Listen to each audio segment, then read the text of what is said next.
Hey, buddy boy. Hi, my name's AJ Catanzaro. Well, thanks for the introduction. Okay, thanks. What's up, man? Just living the dream. Just got back from mountain biking, actually. I saw that. I saw that. Good ride? Yeah, that place is, dude, I need to bring it. Like, all I think about as I'm pedaling through that trail is you.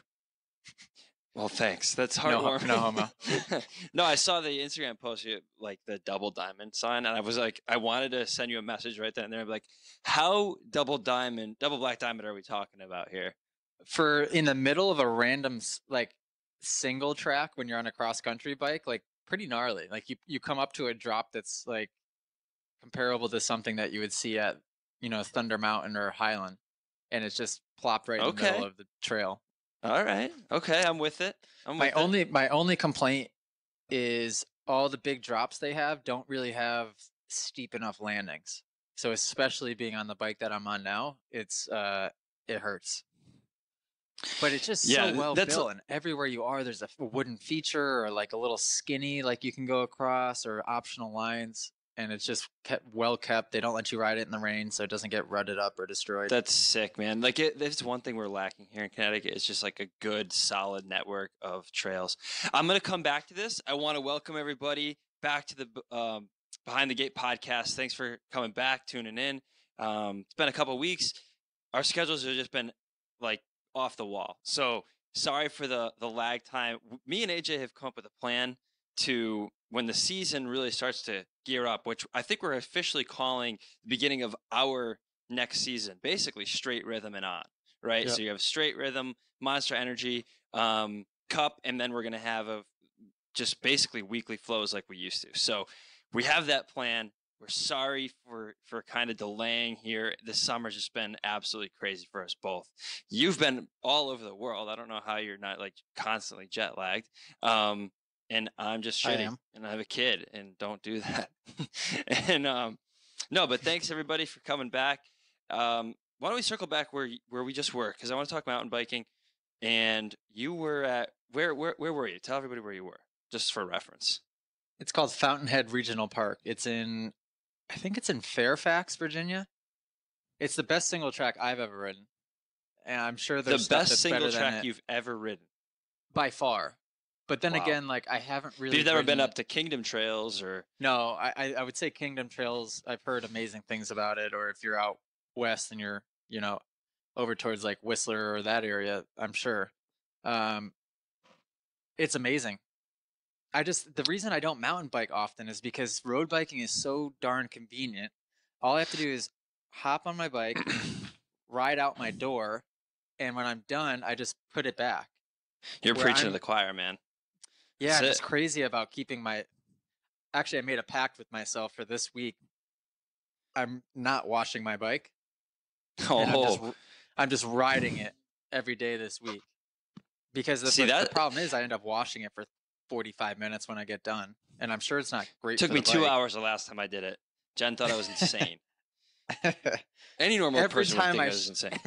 every time I show up to the mountain bike place, one person makes a comment of, "Oh, maiden voyage, huh?" And I'm like, "No, Exactly. Yep. no, I Exactly had the this same bike for a thing. year now." Yeah, yeah. I've had mine for 3.5. So I know what you mean, but if it's one thing I wish we had here in Connecticut was like a solid basis or I should say basis. We have a ton of riders in a good community. What I wish was that we had some sort of backing from municipalities or the government on a state level, because what ends up happening is everywhere that's decent to ride that poaches any sort of designated state trail, they shut it down instantly. Like the I don't know what agency really oversees it. I think there's like DEP, the Parks Service, Forest Service. I don't know, but I know that they are not friendly to mountain bikers, and it's kind of ridiculous because all the states around us are so friendly. And you think of like the mountain bike heavens right now, which are like Vermont, even like out in Seattle, Washington, Oregon, even Massachusetts. Hell, they're such curated mountain bike trails. Like, for those of you who don't know, our buddy Tim lives out in Seattle, our mountain bike buddy, and he's telling me they have state employees like who are designated part of the park service out there, and their job is to Wow. curate the mountain bike trails. So like they'll like be riding and they'll roll up on some guy who's like building a jump or fixing a berm or removing like debris off of like a landing, and he'll be like a state employee for the park I service. find But that like so cool though. that's And awesome. that must be, if it's not what it is here, then somebody's doing a great job of, if they have a little group, like a Facebook group of people that just go out and keep up with these places, Hmm. because you will rarely even so much as see like a rogue twig out on the trail. Like nothing is there that isn't supposed to be there. It looks super legit. Everything you post about it and everything you've talked about it, like I want to ride there, and hopefully we will be coming up here in a couple weeks. Pretty excited. I know, that's why I was getting excited thinking about that. I was like, Yeah, shoot. yeah, that's gonna be awesome. I can't wait for that. But yeah, I mean, think about like even at Herd, where like there's some decent riding, but anything that was cut off of the original trails or like the curated hiking trails, They get rid they'll of? shut down immediately. They won't hold any mountain bike races on any state property or any like state trail network. They say liability. They say all the bullshit people who don't understand anything about the sport is, oh, a trail erosion, which I get. Like if you go out after sopping wet, but I think if there's rules in place and like you have a community of people who are interested in preserving the integrity of the trails, like they're not going to do that anyway. You know, it, it's just I find that unfortunate. so crazy. Connecticut's just so unfriendly to anything off road. Anything. I mean, you know better than anybody about the dirt bike situation. We talked Yeah, about that dirt a bikes million I can times. understand. In certain places, it's not appropriate. But For sure. what harm would a mountain bike be doing? I mean, if you're cutting too many trails, I guess you're disturbing like the habitat, or what do they call that? If you're Um, I mean, yeah, I guess like the ecology. I have yeah, no it's like idea. bad, right? Like if you walk through a path, like a trail that's not supposed to be walked on, Yeah, don't I you? mean, suppose you could damage the structure of the forest, but I mean, come on, like I don't know. There's got to be areas where you can do it. And I know like the mountain bikes, which are kind of like the big explosion in the pedal assisted world. There are some even places that are really friendly to mountain bikers that are not friendly to e-bikes. So like You're not allowed to ride those at Fountainhead, I don't think. a lot of places Which are going away from that. Which it's not like a crazy amount of torque or anything. I can't believe that they're it's not like more you're worried doing about those. burnouts. You're just going Exactly. You're just going faster. That's all. An e-bike would be a blast at this place, an absolute blast. Do you know of Actually, they're a maybe? blast anywhere. So I guess there is two different there's like one variety of e-bike that has the pedal assist, which I think is what your Turbo Evo had, right? Is Yeah, I just think pedal assist. most of like the big name mountain bike brands, that's what they have. I know Right. there's also But there's some some where, with throttles.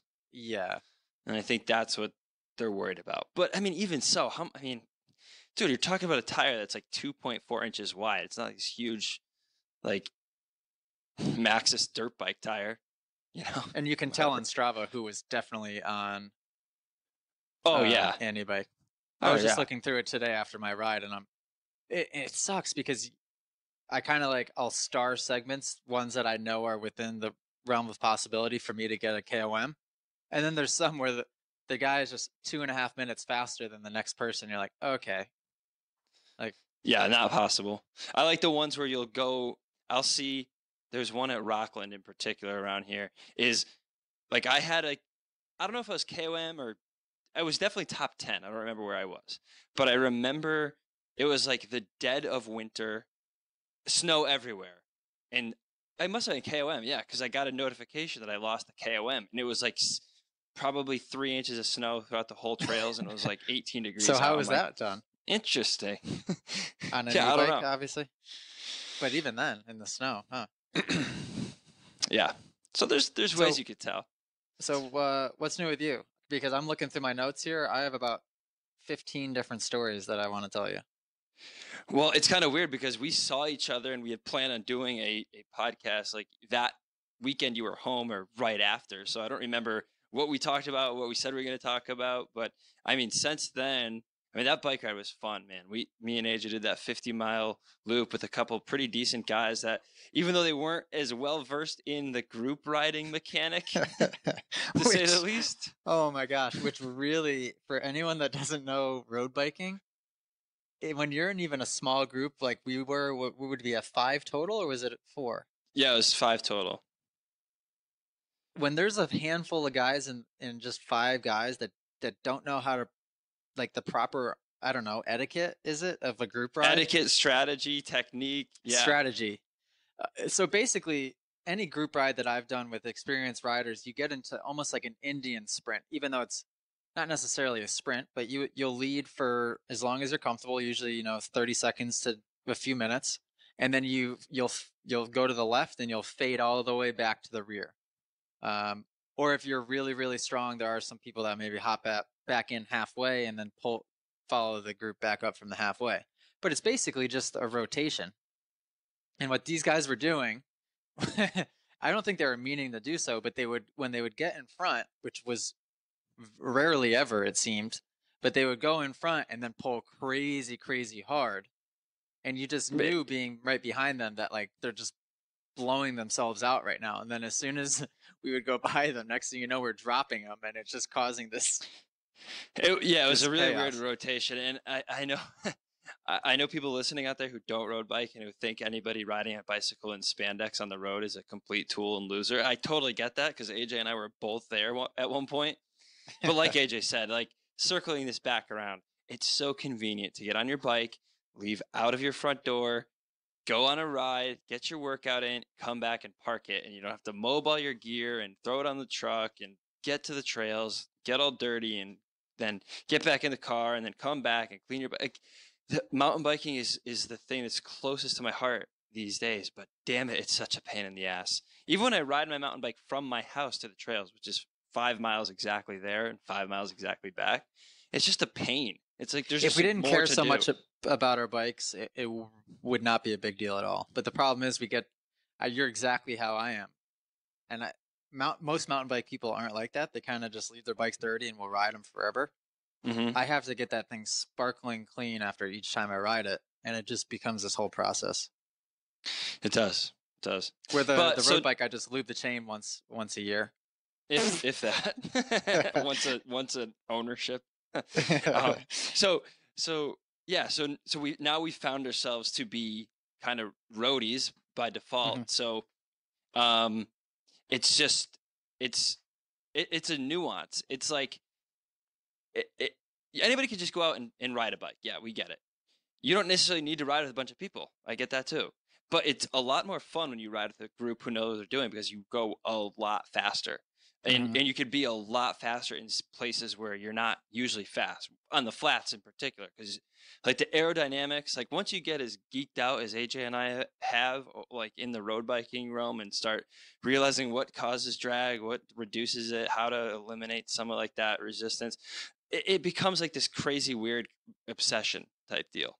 But back to the group ride, it makes no sense to go out in a pack with the intention of being fast and then having people preserve the energy behind you, and then blow out 100 yards ahead of everybody, waste yourself, and then drop and get completely dropped by everybody. So usually that would piss people off. Obviously it didn't piss us off, but it was just throwing off the whole. Couldn't when get you into go a for a rhythm. group ride, the goal is to basically, even in the Tour de France, everyone's kind of working together. The peloton, the big group of riders are working together. The second somebody sprints off the front or does something wacky like that, it really throws everything off.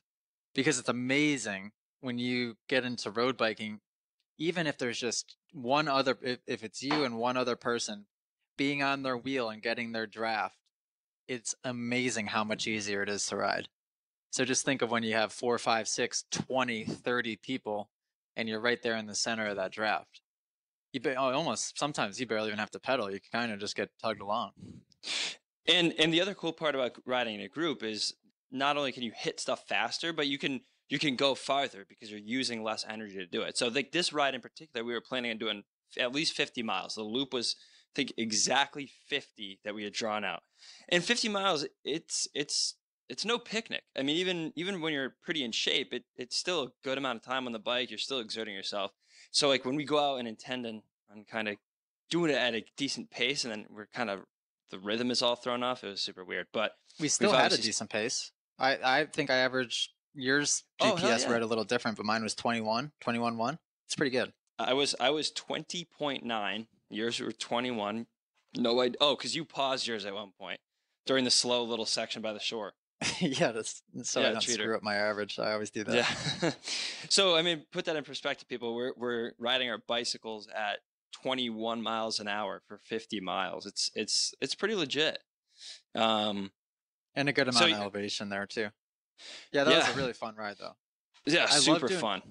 And another thing that they weren't the greatest with was pointing out things, which group ride etiquette, and it's actually very, very important, because when you're drafting somebody, especially when you're behind a handful of people, and if they're taller than you, you can't see in front of them. You're basically relying completely on them. You're completely blind. You might as well ride with your eyes closed sometimes. Which is pretty scary, actually. On a bike path, here on the WOD on the bike path, I found that it's not quite as scary. Although a couple things happened to me recently, which I don't think I've told you this. No, we're gonna get to that. We're getting it. We're getting to it. But it's not as scary because there's no potholes, stuff like that. But when you're on the road, there's potholes everywhere. There's crap glass, on the road, debris, bumps. So etiquette is you're supposed to, as the leader, point these things out a little bit before you get to them, so that then you know that you're going around and the person behind you knows what to do. What they were doing was just kind of like last second they would swerve, or they would just ride straight through it.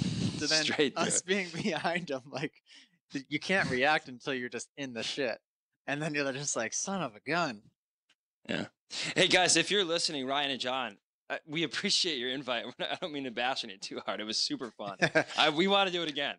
But it was just and they were all strong riders. Very strong. Yeah. Because in fact, all of them, I think, were probably working harder than you and I were. Without a doubt.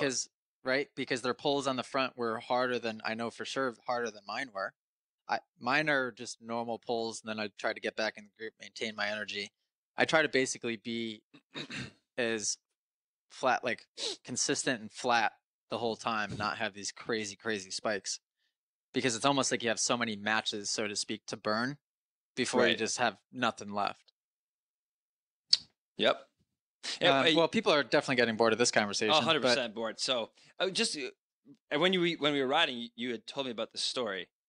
That was pretty sketchy, and it was your second near-death experience. Yeah. Couple of things bike related here, so I'll hold off on that for 1 second. I did just order a Tacx Neo, a new smart trainer, which super excited about. It was supposed to come in today, but I think that was a mix-up, so it comes in next week. So I'm sure I'll be talking about that. I'm sure you guys don't care about that. We'll have to get Tyler either. back on. No, we'll have to get Tyler Pierce back on, vegan cyclist. I have a lot to talk to him about, because he just did that New Jersey Grand Fondo ride, 129 miles. Well. Came in second place. That's awesome. After not riding for what, like a month, almost 2 months from a knee injury. Yeah. So anyway, lots of bike stuff. I told you I figured out.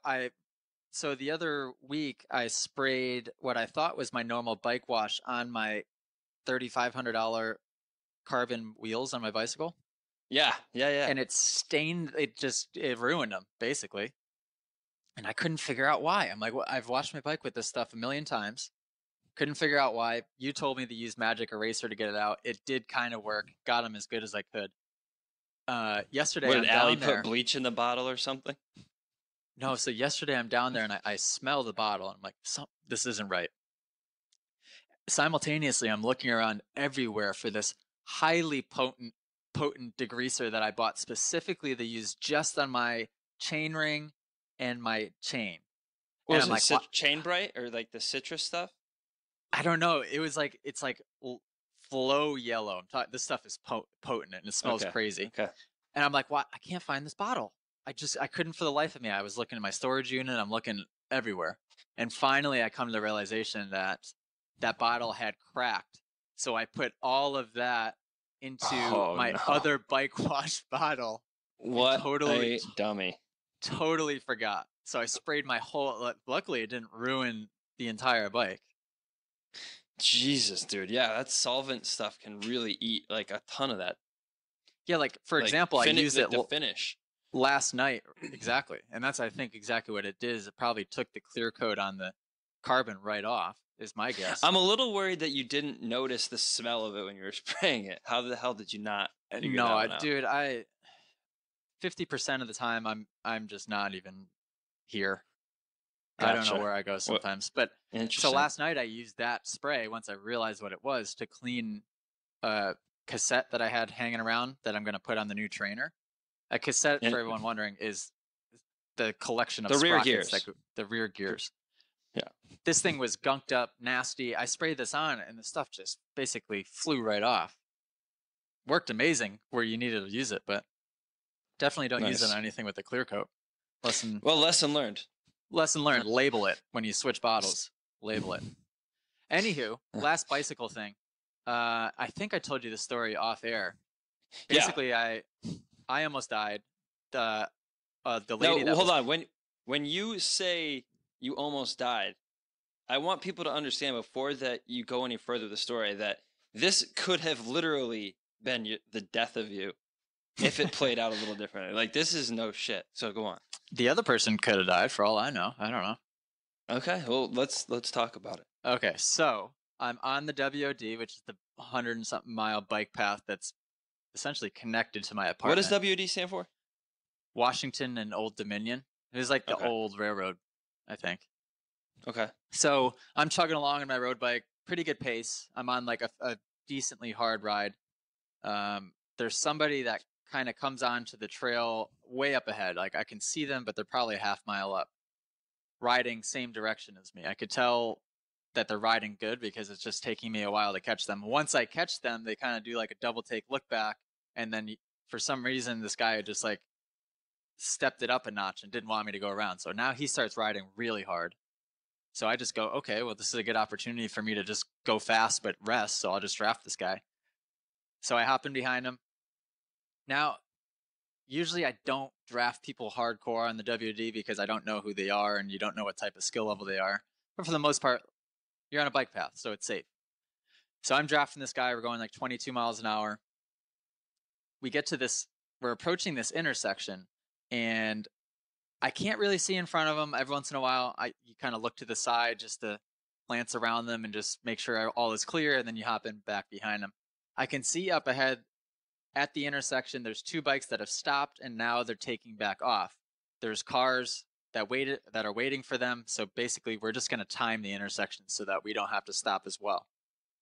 But what I can see is that this lady coming is in our lane, coming towards us. And I'm like, okay, we're, still 500 feet away.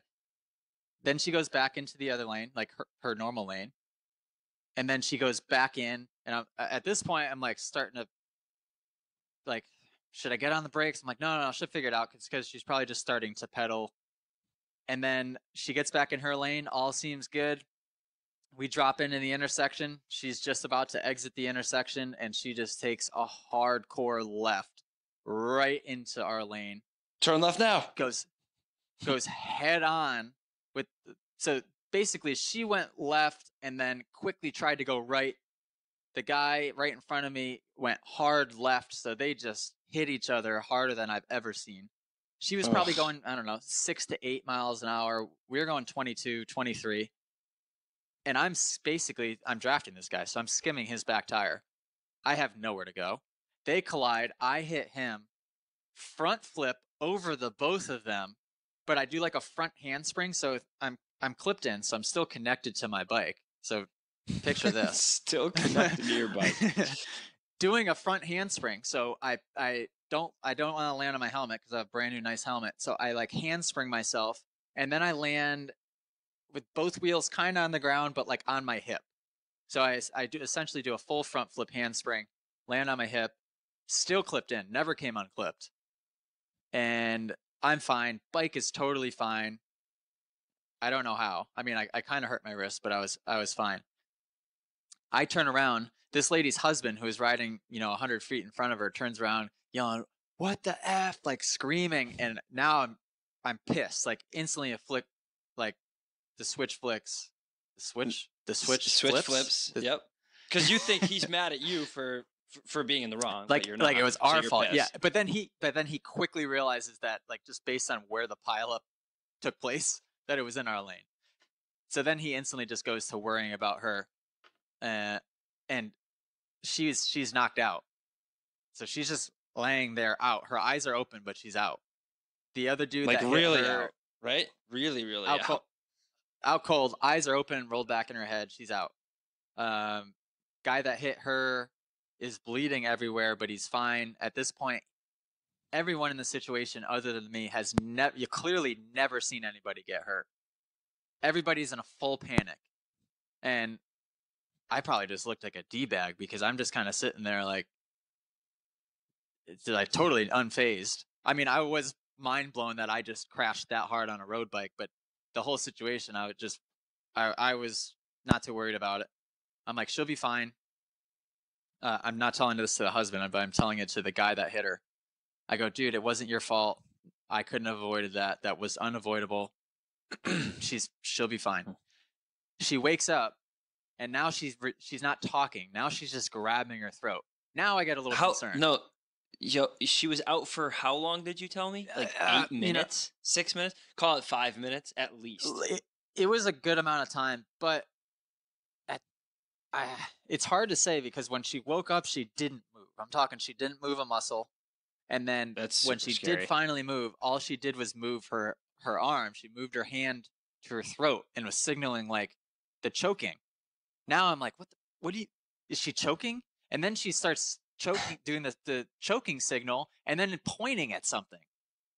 And then doing the choking signal again. And I'm just like, we're all looking at each other like, what does she want? Does she need water? Does she want her helmet off?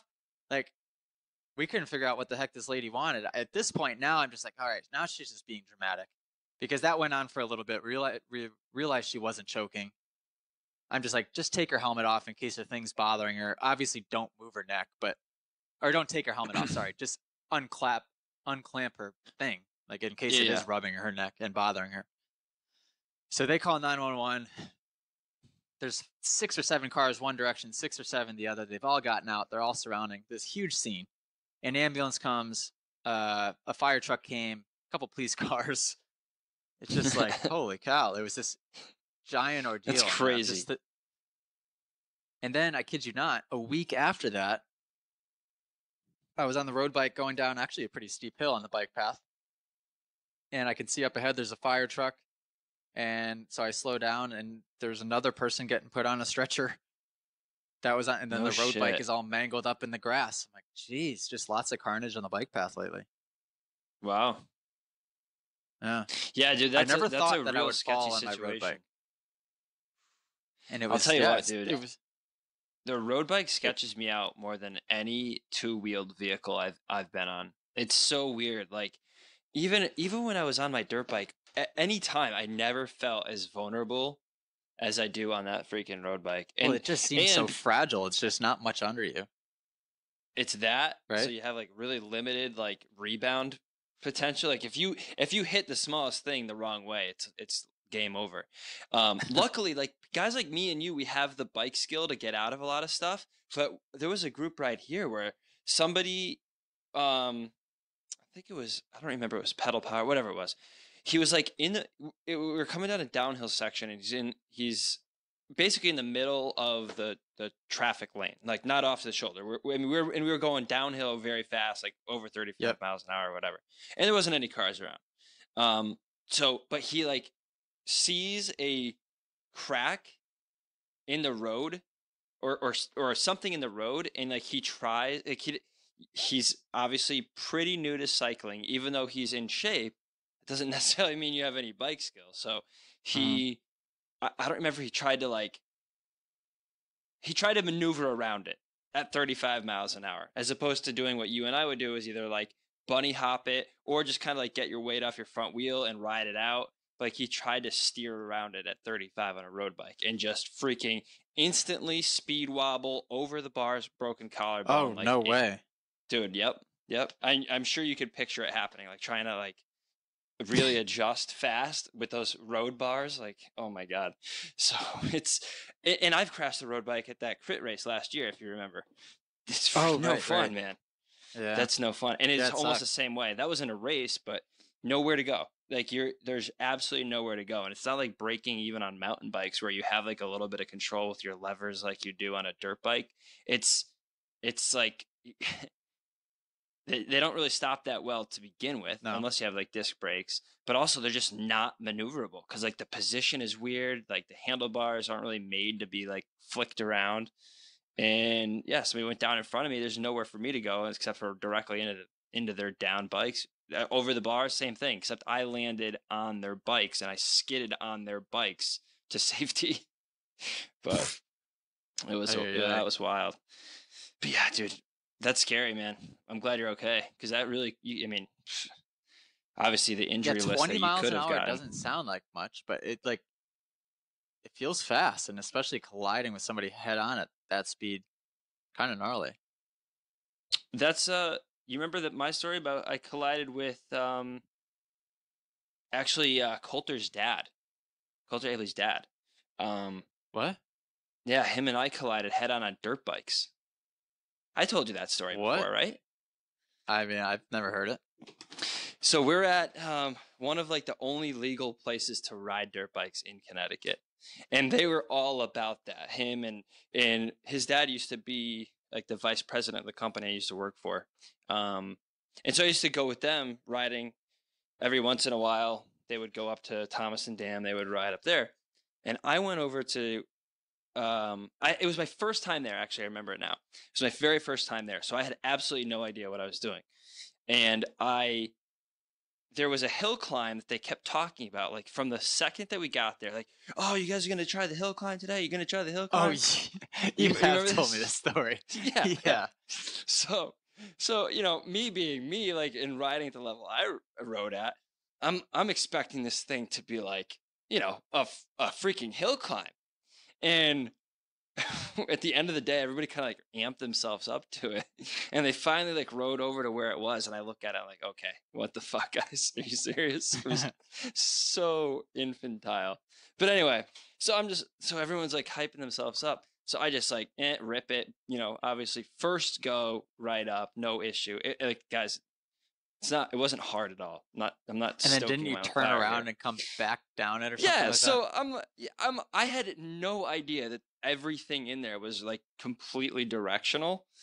And you're supposed to go to the top of the hill climb. There's supposedly like a trail that you're supposed to follow around all the way back in the loop. I didn't know. I mean, the hill climbs I used to do, growing up, I rode to the top and we would ride down it.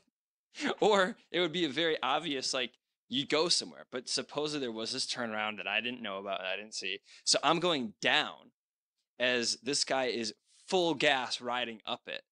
And it's like, basically just super tight, like caverned out, rutted up hill climb, nowhere to go. He's doing like 30 up it, and I'm doing like 20 down it, and just smacked.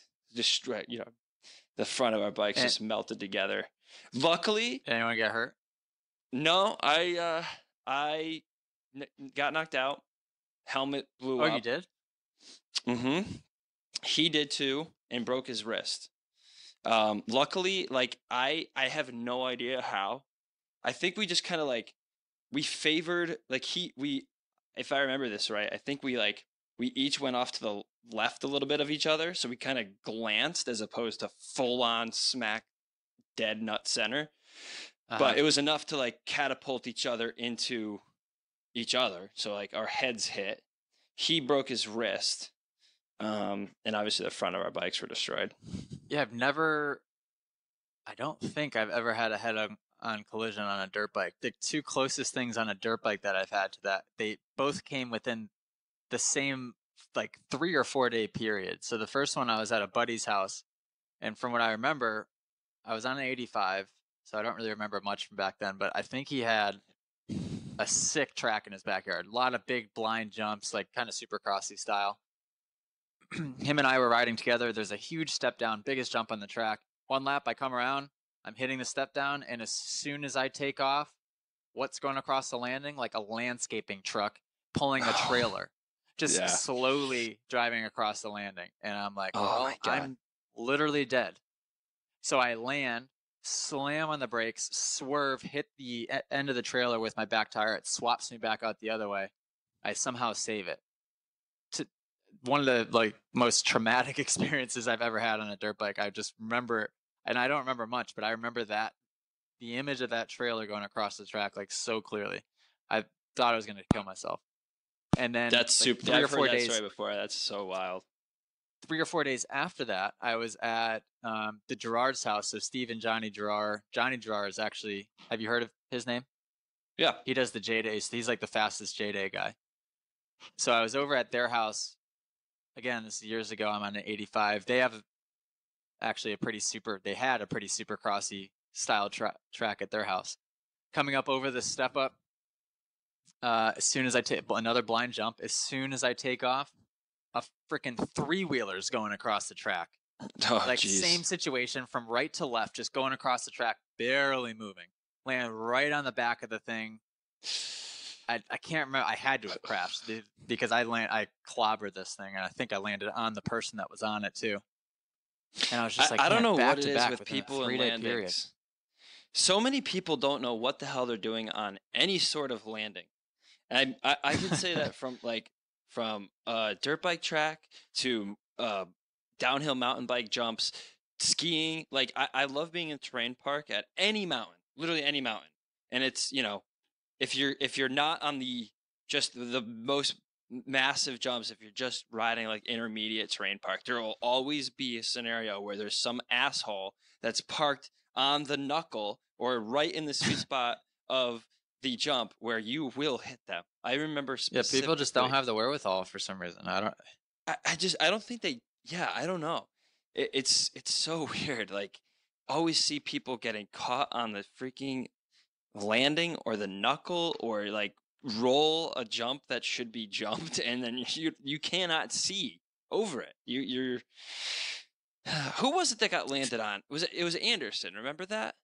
That he rolled like a finish line and then got landed on a few at years ago. Nations. Yeah, so Yeah. that was, that was a little bit of both of their faults. I mean, Anderson should have probably knew that there was somebody close enough behind him. Hey, Chase. Yeah, sorry, sparking up there. Close enough behind him that he probably shouldn't have rolled the jump right down the center. And then the guy that was behind Anderson should have probably had, the knowledge that Anderson was lapping him and that was the checkered flag coming out. And maybe I shouldn't launch this jump right behind a guy that might be rolling it. I don't know. That was bad, though. He got landed on hard. That's like my biggest fear. But you've been landed on a few times. Yeah, I've been landed on more than a few times. And I've done the landing on many times. Okay. So that's semantics. A few. I mean, okay. How many would you like me to have said? You've been landed on many times? I've had some bad ones. I've crushed some people, too. I've landed on some people really bad, too. That's a sucky feeling, being in the air, knowing you're going to land on someone or something, and you can't do anything about it. I landed on kid on skis. Like, exactly like you said, it's the worst feeling because you know it's going to happen. I did not see him. He was directly. I mean, I was rolling the windows down as hard as I could to change my trajectory, and it was off like a pretty decent sized jump, probably like a 50 or 60 foot. Do you yell at that point, or like what do you do? I mean, I honestly don't remember what I'm saying in the air. I'm probably screaming "fuck, fuck, fuck," because that's just kind of my go-to word for everything. But yeah, dude, like I hit his back, and it was like a younger kid. He's probably like, I don't know, 15, 16. I like landed on his back as squarely as you could possibly land on somebody's back. It was like, and then like, of course, stop. Like he's completely at fault and almost killed me. But when you see somebody hurt and you just land on him, you feel like an asshole. So I go over to him. He's like, just get, because I'm pretty sure his feel wind knocked out of himself. Oh yeah, oh dude. But like then he just skied away, and like he was still. I mean, I don't know what happened to him. It just sucks. It just sucks. Feel like shit. Yeah, and he probably had no idea it was coming. But absolutely no idea. I don't know. I wonder what's a worse feeling. Jumping off a jump and then knowing that you're inevitably just going to land on somebody, or when you're forced to roll a jump. I know this from experience in Supercross. Anytime, like first lap you come around, second turn they put a triple right off the start or something, and you're the first guy that doesn't do the triple. Like somebody does something weird in front of you, you have to slam on the brakes. That's a crappy feeling. Mm-hmm. There's been so many times where I've just opted to just ride off the side of the track and instead of even risking rolling the jump. Like I'll just roll it and then I'll jump right off to the side just to be safe. Yep. Yeah, that's not worth it. I'll tell you, I don't know how we got on this topic of getting landed on, but was it Tyler Enicknap? Was that the last year? Like the most brutal freaking. Oh, him and Ronnie Stewart. Yeah. Dude. Right? Ronnie Stewart, yeah. That was probably one of the most brutal landing on of people I've seen in a really long time. Yeah, and one of the worst ones I've ever seen too was Pike. Oh yeah, that was a bit of a different situation because he was already down. Kennard and Ryan Morris, however you say his last name. Remember that one? No, I actually what is don't. that noise in the background? Can you hear that? Like a microwave going off, or? I don't know. Hold on, let me check it out. I'll mute it and then keep talking. Keep talking to who? Are you going to listen to me? Yeah, I'm listening. I'm just going to mute my mic. Oh, okay. Hey, so while you're muted, I'm going to totally change direction of this podcast. I had another crazy, wacky incident involving a dog, involving an elevator, involving what I thought was the dog dying. Peanut butter? Peanut butter? Only reason. Private parts involved? Oh, yes. Okay, only reason I'm going to tell this story is because I have got news that the dog is okay. But this was bizarre. So, and I don't think I've told you this at all. This was like last week, maybe the week before.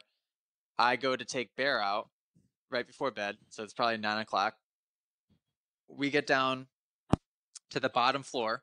The elevator opens. And as it opens, the elevator across from us, there's a lady holding it open. And she's got this look on her face like, oh shit. And I peek inside and there's a dog just on its back seizing up. And it's in the elevator with a leash by itself.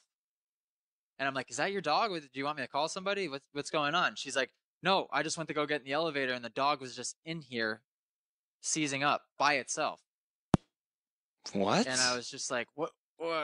I didn't know what to do. I'm sitting there with Bear. Bear's like wondering what's going on.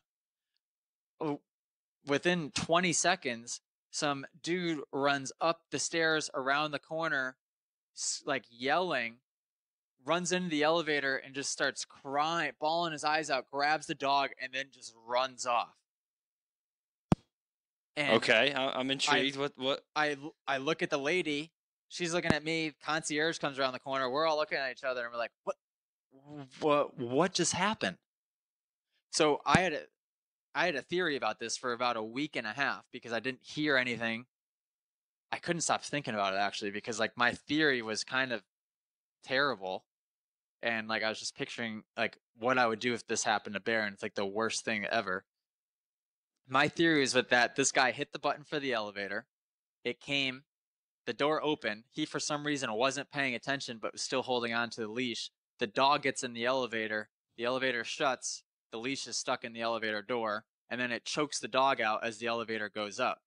Because that's almost exactly what I was thinking when so that's a good theory. I like it, but so right? It's wrong. Because how the heck is the dog in there without the person? And then the person comes running up the stairs knowing he was yelling and crying before he even saw the dog. So I'm like, it makes perfect sense. Yep. Okay. Yep. I take it that's not what happened. Great minds think alike. So no, I'm asking the concierge, like every day I see him at this point. Did you hear about the dog? You know, what happened?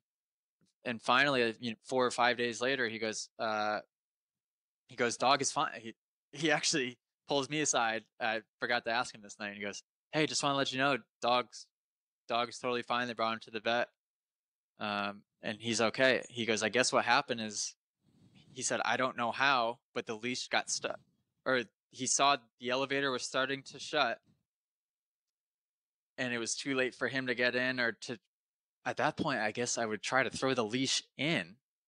But I think it got stuck in the elevator, and the guy was trying to yank the leash to, like, because it wasn't a big dog, and the leash was kind of like a chintzy little leash. So I think he was trying to yank it to try to like break the thing loose. Mm-hmm. But sure as shit, yeah, basically what I just described. Poor freaking dog got stuck in the elevator, and the leash was choking the thing. That I couldn't imagine. Like, the image was in my mind for the next week and a half until the guy told me that the dog was okay. I'm like, the image of that door shutting on the leash and Bear being stuck inside, I don't know what the heck I would do. Now, Yeah, ever dude, since then, that's I'm like ultra paranoid about being near the elevator. And our elevators are like pretty aggressive. Like, when they're starting to shut, like, you better get out of the way of that thing because it's shutting. Oh, really? Yeah. So now I'm just really, really weird about it with Bear. Well, I mean, Man. they're like your kid, man. It's like I get it. I totally get it. Yeah, That's super that was scary. what that was just bizarre. It was the weirdest thing. I came back upstairs and I didn't even tell Allie at first because I was like, all right, this is way too traumatic. I think I waited to tell Allie until like I knew the dog was okay, and then I'm like, hey, I have a story for you. Wow. Well, I'm glad it's all right. That is scary. Um, well, we've taken a lot of side notes here, so Did you we haven't have talked. talking points going into this? Yeah, I wanted to lead with this, believe it or not, but I think it works Oh, out we're 'cause supposed to everybody talk kind of. about Red Bull Straight Rhythm. Yeah, yeah. Are you gonna interrupt me? Or I forgot about Red Bull Straight Rhythm. Yeah, Oops. it's like I was like, when are we gonna sneak this in? Because that's the only reason why people are gonna listen to this episode anyway. It's like we gotta get to this. So by now, everyone is pretty much heard, or at least have figured out that They've all you logged are on. going to be riding Straight Rhythm, doing a Travis Pastrana homage tribute thing again this year, like you did to James Stewart last year. Which Yep. when you told me about it, I was freaking amped, dude, because like the James Stewart throwback was sick. It's awesome. Everything about it, everything you did, from the promo to the kit to the bike, everything was awesome. And I'm not just saying that as your friend. That it really was. I mean, there was a lot of throwbacks last year, and yours was freaking right there among the top, if not the best one. It You told really me couldn't Travis have gone Pastrana. much better. Travis Pastrana, dude. Like, and then we find out. Well, let's break this all down. But because then we find out that Travis himself is going to be there.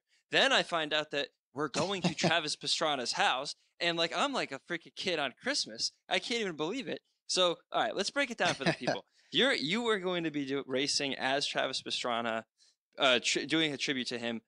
Let's break it down: bike, gear, kit, how it came to be, everything that's planned. Let's do it. Sorry, go. So, it basically, just like last year, one of the promoters of the event, the guy at Red Bull who's responsible for this event, his name is Jeremy. He's who oh no, Steve Mathis. Man, Steve Mathis has done a lot of cool stuff for me. He got me in touch with Jeremy last year and said, hey, if you want to get in Straight Rhythm, reach out to Jeremy. So I sent Jeremy a text, and then right away we both hit it off. We started talking about the possibility of, dude, you are heavy breathing into the mic. Sorry. I'm all excited. Heavy I'm breathing. excited about. Oh my god! So we Honestly, hit it I off. think it's Chipotle. Chipotle's killing me. Oh, I'm like it's breathing coming up? heavy. Yeah, no, I'm panting. It's like I'm burning it off, and it's like an exercise. I feel that. So we start hitting it off about the Stewart idea, and looking back on it, like I just posted on my Instagram the video of one of the runs from last year. Like, sometimes with how much stuff I have going on, I don't have time to really take a moment and appreciate things, or do you know what I mean? Like, life just goes so quick that sometimes I'm like, did that really happen? As I'm sitting here talking, I'm actually staring at on my shelf the second place trophy from Straight Rhythm last year. And it's like, that's crazy that happened. Everything that happened with Straight Rhythm, like, it couldn't have been cooler. The gear was amazing. The bike was unbelievable. The video shoot we did in Salt Lake, in Park City, was the coolest thing I've ever been a part of. And then the fact that I did that well at the race, I rode like I did some of the best riding at a race I've ever done.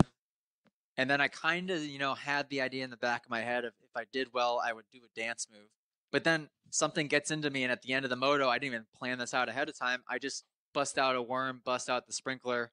Like, it couldn't have worked out It any was better. awesome. It looked like you were having fun. Everybody was having fun around it. And the fact that you didn't plan any of that out and it was ad lib is even cooler. But yeah, it was awesome, man. So going into this year, obviously, well, not obviously, I had kind of guessed that Jeremy would definitely want me to be a part of it again because I was one of the guys that went all out with the whole tribute deal. So him and I started storming ideas. I had probably 5 or 6 guys growing up that I looked up to as like, my gods. It was James Stewart, Jeremy McGrath, Travis Pastrana, Kevin Windham, maybe a little bit of Carmichael. Carmichael, it was just because he was winning everything. I didn't necessarily like want to emulate his style on the bike or anything. But the other guys, I did. And Travis is Travis, and I was like, how cool would it be if we did something like this? And right away he goes, so he has plans to race the 500 against Bowers, but we think that's all he's doing. And I was like, well, you think So it would that be was lame if there was 2 Travises there? they Go knew ahead. about that. They knew about that all the way back then, huh? It wasn't Right something that away. just Yeah. came up. Yeah, Oh, because okay. when they announced that, everybody in my corner panicked because I didn't tell them that I knew that. Including me. I was like, is this gonna be weird? Everybody, including you, is sending screenshots like, oh shit, what's the deal with this? So we had to talk about it. Actually, the first text that he sent getting me in touch with Travis, and the first text I exchanged with Travis was asking that. I was like, is it kind of lame if I do this, if you're doing it? He said, no, I'm just doing the 500 thing. Even if he ends up doing the 250 class, it's a different deal. Travis is going to be modern Travis. I'm going to be like the 2001, what everybody thinks of 199 when he was racing, like, and we're going to do it right. Just like we did it last year. Everything's going to be done. I have helmets out with 2 different helmet painters. I have one with Hellion Designs, who does all my helmets. He has since I was a little kid. We have another 2 being painted by what's the name of it? Pro Artworks. It's whoever did Travis's helmets. His signature like swirl custom painted helmet. You know what I'm talking about? Yeah. Whoever painted those back then is also doing one of mine. So they're doing that. We have Canvas. FXR was nice enough again this year to let me do the deal with Canvas for this event. So Michael Lieb at Canvas MX and Chuck Crothers are doing a replica of a specific set of 2001 gear. Alpine Star sent me a brand new pair of white boots. Everything's going to be like exactly what he had. So basically, the pictures you've been posting in the gear kit that is basically iconic, Travis Pastrana, the swirl helmet, the silver, the yellow, the gold, or the white and red, that whole kit. Actually, you posted the jersey, right? Basically, the 199. Oh, I did. That's right. Was kind of your announcement, right? Yeah, that's the kit. Yep, dude, it's gonna be sick. So like, how did I remember you telling me, oh yeah, we might be doing this, and then it came down to, oh, by the way, I talked to Travis Pastrana today. Yeah, well, it was just it was an idea, and then I didn't want to set anything in stone until I spoke to Travis. First of all, just to make sure that it was cool, and then I had an idea in my head of doing the video at his house, somehow having him involved in the video. Man, I'm burping something up now too. Oof. You have Chipotle? It'll do it. Whoa. Bear's having a nightmare next to me. Bear's stuck in an elevator. Oh no, don't even joke. Yeah, I had this all planned out in my head. I just wanted to talk to Travis, and as soon as I did, he's everything you would expect and more. Like, I haven't talked to him on the phone, but just through text, I sent him a long book of a text asking like 6 different questions. And they were kind of like, I think they're bulleted just to like make them clear. Any other pro that you would send that to, or any other person that's busy, would kind of blow that text off. Travis responds and numbers them. He numbers his responses. So he responds to every single thing I ask in the text, and he numbers them so that I would understand. I'm like, it's exactly what you would expect him to do. So funny. Yeah, that is really funny. But it kind of speaks to his personality. He's like, he's just he almost gives that aura off. He's like he thinks everything through, even though he's obviously the king of adrenaline and impulsivity. You do get the sense like every single thing he does is calculated. Yeah, he's So smart, and he's a nice dude, and he really is. He's been super cool through all this. so We he's scheduled the embraced you with video shoot open at his arms. house.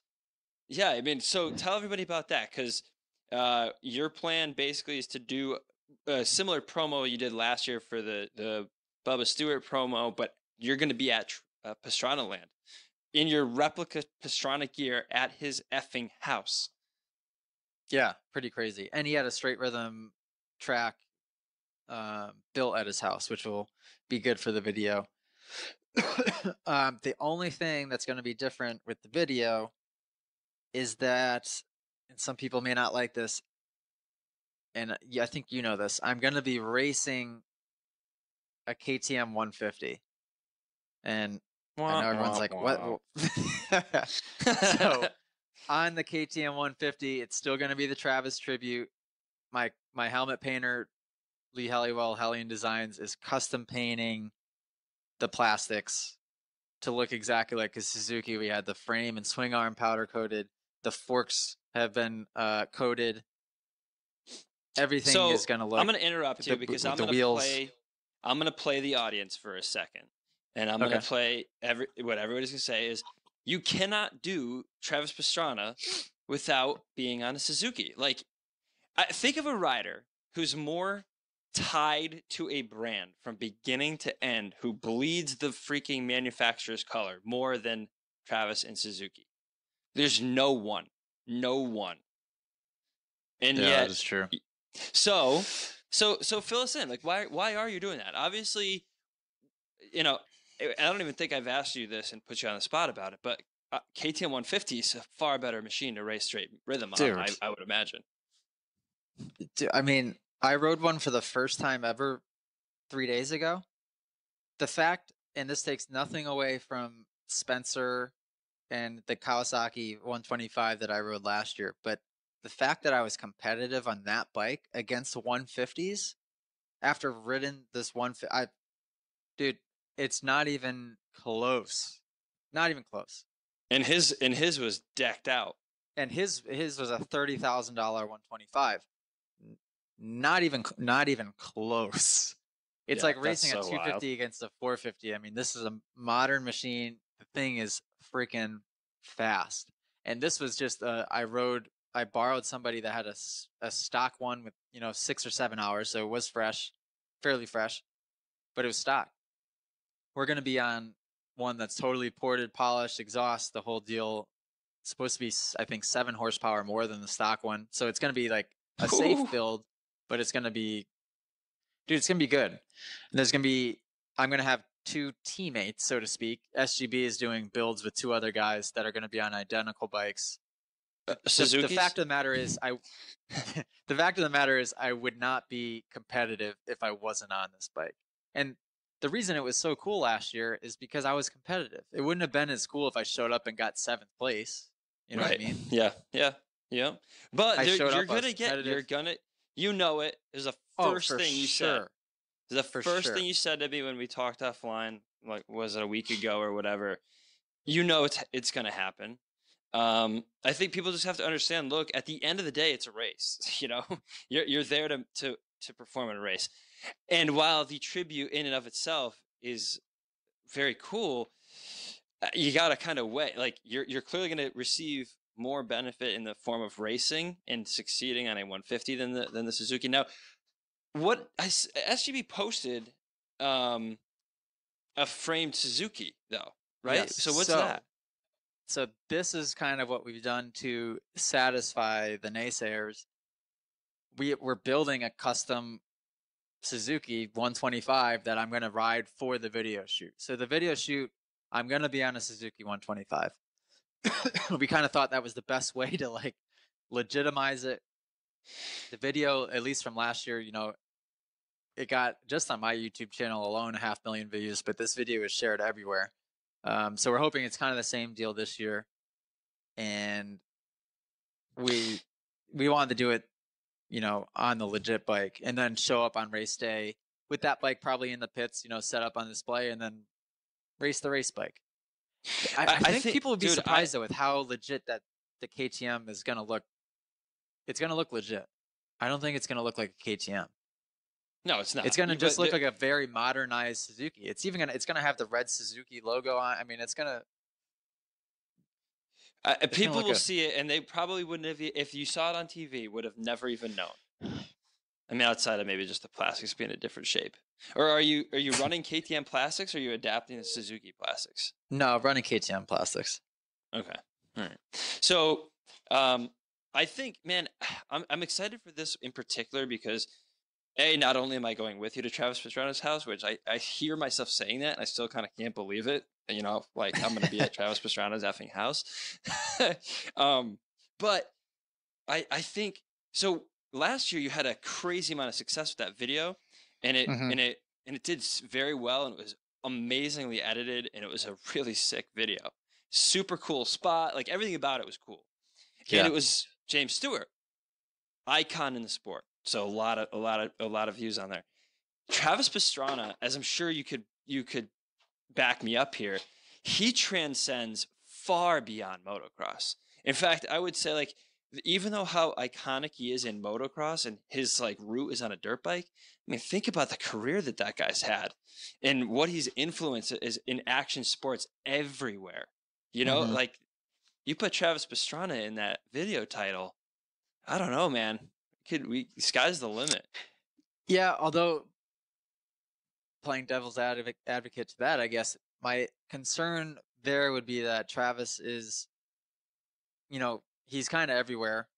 He's very active on Instagram. He's kind of just all over the place. Stewart was basically MIA for a year and a half leading up to that video being posted. So maybe people reacted to the video the way they did because half of them thought it was the real James Stewart putting out a 125 video, or I think people were just curious as to like, what is this? Where it could be, but I don't know. I think we're putting the cart before the horse, but it's really fun to guess at what's going to happen. So we might as well do it. I mean, the fact is he is so active on social media, and he has all of Nitro Circus, and all of the guys are always at his house, and you name the action sports person, they're tied to him. Like, I think because A, he's riding the event, B, you're going to have a freaking video at his house, all of his posse. I mean, and he's been so supportive thus far. Dude, I don't know, man. It could be big. I'm pretty excited to see where it goes. I think it would be cool. My other concern, too, is that last year, scenically, the nicest track I've ever been to in my life. It was gorgeous. Like, so it made it easy for Jesse Petrini, who filmed and edited the video. It made his life easy. I've never been to Travis's house, so based on videos, though, it looks like it's kind of cut into the woods. Like there's not much to look at. So we're gonna have to get more creative as far as that goes. But Jesse, you look faster. I feel like everything there looks way faster because you're in the trees. Excuse me, and you're kind of like that flow through the trees makes everything look crazy fast. And Jesse, the way he edits is so unique especially to moto. I feel like a lot of people that edit moto videos, it's all kind of the same thing. And Jesse's not a moto guy. He really didn't even know what motocross was until he met me. And him filming me was the first time he had ever edited anything moto related. So it's just he has his own twist on it. It's almost a good thing, though. Make it look cool. It is. I think, yeah. Yeah, I do too. It's like a super fresh, non-biased approach without an agenda, and he takes the more like artistic approach and has his own flair that isn't really influenced by anything. So I think it ends up being cool. That's why I think. Funny enough, though, last year the hardest thing with him having really zero moto experience was when you film the way he does. or any like filmer of his caliber, you put the video, what you're seeing, together, and then you add the audio afterward. I think that's how it works. Does that make Okay. sense? So he's putting the video in there. Now he's trying to add and match up the audio. And there were certain situations, especially in the slow-mo situations, where he had to kind of like create his own audio.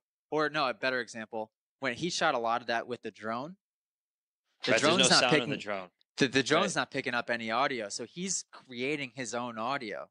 So basically what he had to do was shoot me riding the same section, but then match that footage up and try to make it look as legit as possible. But having There's a no lot moto of experience, there's a lot of direction, like the formal direction talent is crazy with that. And that is a great point because the drone is no audio at all. It's just the blades. So for right? it to flow that good, that's a lot of And work. and being like anyone that kind of knows what they're looking for, you can see as I'm riding, like if I'm decelerating or braking, or when I do accelerate, what gear you would expect me to be in and what the bike would kind of sound like. So it's very particular, and you don't really think about this until you you're trying to add the audio in afterward, and you're like, oh man, this is harder than you think. So he sent me, man, probably 10 to 15 cuts of this edit before you saw what you saw, where I was adjusting. I wasn't myself, but I was giving him like editorial notes, like, you got to do this with it, because it just didn't sound right. There would be spots where like you could see I'd be braking for a corner, but it would still be accelerate. You could hear the bike going, yeah, and I'm like, no, no, no, Uh, but like, and for me to explain that to him was very difficult to do. I could see that. I could So definitely see that. yeah, coming from somebody that has no moto experience, that was last year without a doubt the biggest challenge, because for him, um, he has the mind to kind of, he was doing these cool B-roll shots and getting awesome drone shots. I was giving him some assistance with like, okay, if you sit here, this is the best angle for this specific jump. This is kind of the best angle for a turn that's like this. I think we worked well together though. So he'll be back this year doing it again. We're going to do a 2-day shoot. I'm going to talk to Travis, and we might end up going there Sunday as well, but just to kind of work the kinks out on the bikes. Now, is he planning on being in the video with you, like racing the 500 side by side? Are you gonna like loop in or link in like a promo for his portion of it too, or is it just you? Have Yeah, you so this is decided what we yet? haven't really figured out yet. I'm thinking, in my head, this is how I visualize it. Not to give too much away, but I guess it's giving it all away. Don't give it I away kind of if you think don't want. I think it would be cool, and I don't even know if this is how it will work. I don't even know if Travis will be there. For all I know, Travis could get a phone call and have to go somewhere. I'm not getting my hopes up. If he's there, awesome. If he wants to ride with me and be in the video, even better. I'm not going to get my hopes up. In a perfect world, what I picture is the video kind of starting off with filming him just casually like walking out of his house or in his backyard, and you can hear the two-stroke in the background ripping a track, and he's like, well, who's riding back there? And then kind of cut to him walking back, and then it's me, but him. Ah, 2001 Travis Pastrana riding his yard, and he's like, what is this? And then it would flash to me, a 5-7 minute edit of me just ripping by myself, something like that, and then cut back to him, and he's throwing his gear on the Armzilla, the 500, and then he goes out and finishes the video riding a couple minutes with me. Right? I think that'd be cool. that sounds freaking awesome. And then at the end of the video, like as the credits are scrolling or something like that, or just in the outtake section at the end, I'd like for him to teach me how to do a backflip. So or this could just be its own deal. So you could do it over the finish line jump. Definitely not. Definitely not gonna. I would do like a mini flip, I guess, and I say I would do it. I don't even know if I would do it. I'd like to think I could do like a mini If Hayden flip, Deegan can but do it, you could do it. I don't. Okay, so two things here. I'll defend myself by firstly saying that in 2000, 2001, the the backflip hadn't been landed yet. So Oh, you like can't use that as a as a cop out. if it's a true tribute, he Okay. wasn't doing it yet.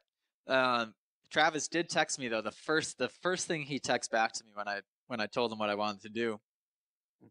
Man, dude, I'm having some issues over here. You know what it is? I just had a protein shake Yeah, yeah, and that'll do it. I was off my weight gainer for like a week and a half because I ran out. Now I'm back on it and it's screwing me up. Mm, Um, sounds worth it. Travis texts me back and he goes, do you have your let's hope you could do Superman seat grab Indian airs and lazy boys. He named a couple of tricks that he wanted to make sure I could do to do the tribute. I'm like, how sick is that? The And how only many one do I you can't have? do yet, I have all of them except for the seat grab Indian air. But when he did it back in the day, it wasn't a seat grab Indian air. He would actually grab the back fender, which is kind of crazy. Like that's a long reach. I don't know if I could do Yeah, that. he's I don't significantly know. taller than you. Yeah, I don't know if I'm gonna have to cut like a grab hole in. I think it's important that I do a seat grab Indian air. Um, maybe not though. I mean, I'm thinking, dude, I'm giving so much away, but I think whatever. People that listen to this deserve it, I guess. This is what I envision is that based on which side I'm on in the head-to-head match come race day, I'll have a specific trick in mind to do mid-run. I'm not gonna do it over the finish line because that's cool, but it's I want to do it on like the jump that's halfway down in the middle of the race. I think that would just that's what Travis used to do, right? When he was battling with like Carmichael or Wyndham, he would over the Supercross triple do a no-footed can or do a knack. So based on which side I'm on, I only knack one direction. So if I'm on the left side, I can do a knack with my right leg, look over at the guy to the right side of me. If I'm on the right side, I can do a no-footed can, but I can only do it to the left side.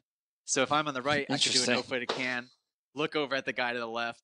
I have a couple of tricks in mind that I could do halfway down the run. I just have to make sure that I have enough to get me through all the rounds. Yeah. Well, or once you start getting faster, I mean, you might actually have to worry about racing. Well, I'm going to have to worry about racing, but I think it's important that I do the trick. So I don't know. Last year being a slightly underpowered, I wasn't scrubbing that jump like the other guys were anyways. I Right. think I You can know, get a and we talked about that too. And I'm glad you mentioned it because when I saw that clip again that you just posted, you you looked like such a beginner. Even though you were dude, so I would fast, but I remember you telling me specifically that you couldn't scrub because you didn't have the power. yeah, it was all about just trying to get the wheels back on the ground and be as perfectly straight and land as precisely as possible. Where being on a faster bike, you can afford to scrub and kind of, overshoot it by a half foot or a foot, land a little bit sideways. Being on the 125 last year, I couldn't, or else I wouldn't clear the next jump. Like when you watch that video back, I am crazy precise. Where if you watch Rensland next to me, he looks a lot more loose and he's kind of throwing the bike around under him. But watch how many jumps he clips. Watch how many jumps he kind of overshoots by a little bit. And if you watch me, I am timing everything absolutely perfect. But that's what made it so scary last year is that if I didn't forget about it, I wouldn't have cleared the next jump, which then I would have had to roll the whole rest of the track. I had to Yep. be absolutely completely perfect.